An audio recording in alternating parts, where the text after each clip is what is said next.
Hello and namaste, my name is Nidhi and welcome back to my channel. I'm going to be listing 6 whole things in this video, which generally as a new immigrant hits you the first when you move in initially. And this is what probably makes the first couple of years as an immigrant very difficult in Canada.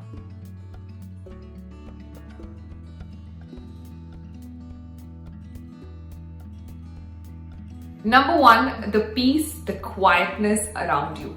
This also hit me when I first moved to the US actually. People who live in cities, or even if you live in a mid-tier city in India, you are used to that hustle, bustle, noise, neighbors walking in, all the madness around you. You're used to cars honking, buses honking. So you're really used to a lot of noise and you're used to seeing a lot of people.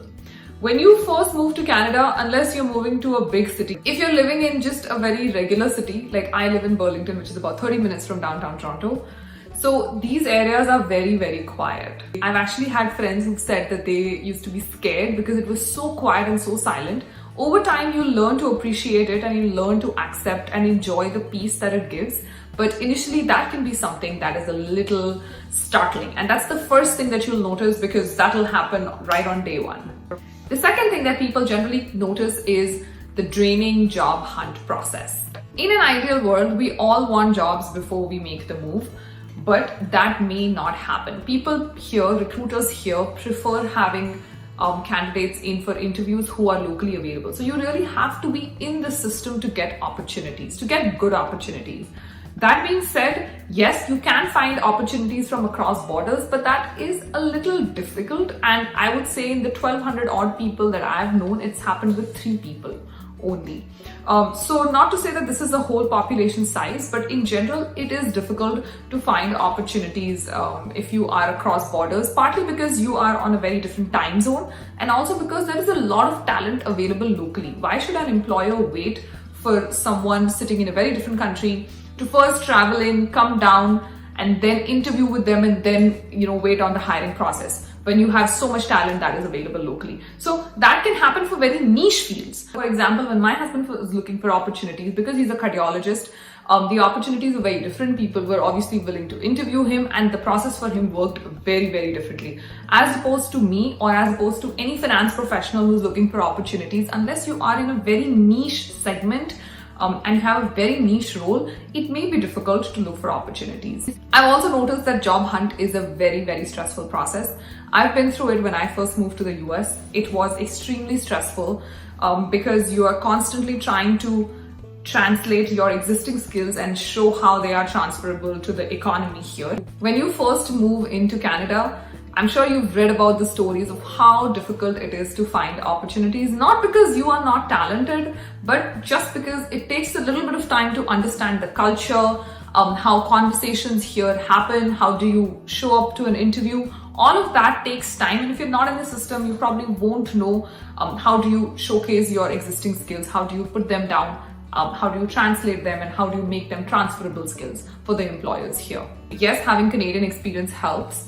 And by Canadian experience, most employers really mean that do you understand the work culture that exists in this country? Meaning, if you walk into day one at your work, if somebody was to hire you day one of work, would you be an absolute perfect fit into the existing team that the employer already has? Doing a survival job is absolutely okay.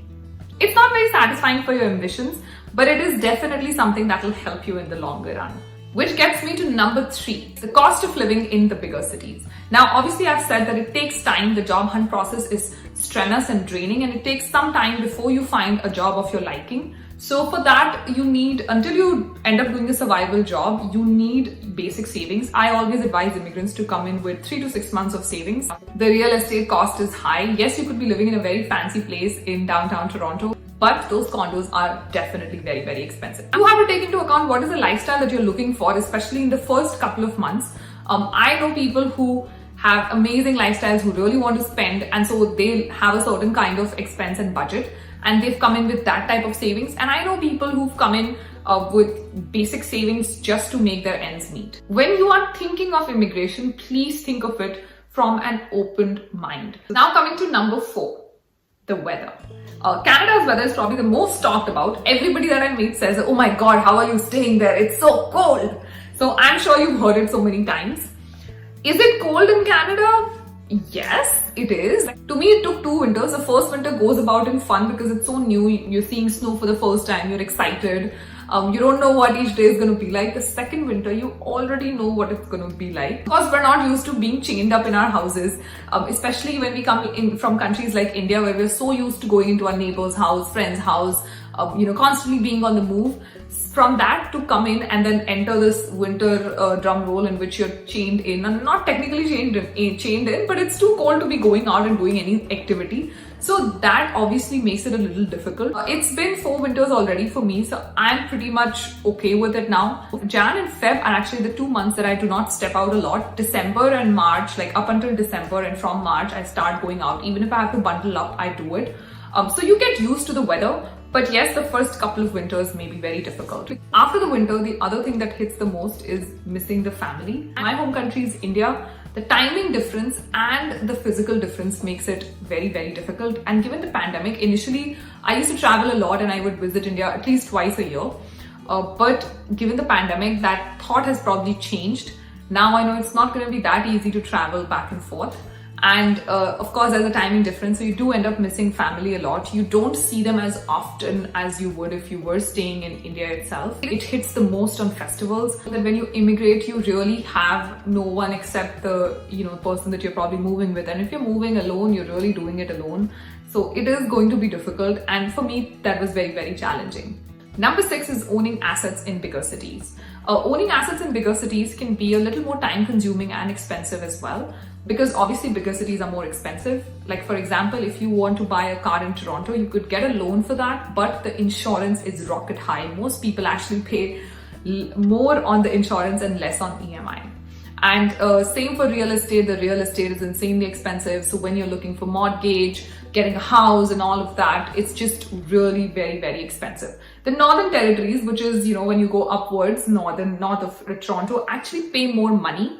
And in the Northern Territories, the government also subsidizes, so you get tax breaks for staying there. So you actually get paid more money. Your costs are lower because the insurance of the real estate is not as expensive, and you get tax breaks. So my advice to new immigrants has always been, please look at provinces apart from British Columbia and Ontario. There are way too many provinces in Canada, and initially when you're starting off, if you're trying to build a capital, if you're trying to build assets, working in those territories may just be a better idea, because you'll obviously end up making more money, spending less, and your chances of owning assets will go up. What I do want to also mention is the cost of insurance. The car insurance, etc., goes down with your experience. So I've completed about 4 years of driving in North America, so I don't pay that much insurance as somebody who's just moved to Canada. Even though you've driven your car a lot in India, that will not count. The US experience counts. Overall, I do think that life here is amazing, but life anywhere can be amazing as long as you're willing to work hard on it. So think about all of these things, and there are a lot of pros, obviously, better quality of life, better air, better food, education for your kids, healthcare, etc. But these are also the things that you have to take into consideration when you're considering immigration. I hope this video helped you. If it did, please let me know by showing thumbs up on the video down below. Like it, subscribe to my channel, share it with a friend, and let me know in the comments below what other are your questions and what other videos should I consider doing. I'll see you in the next video. Until then, take care. Bye-bye.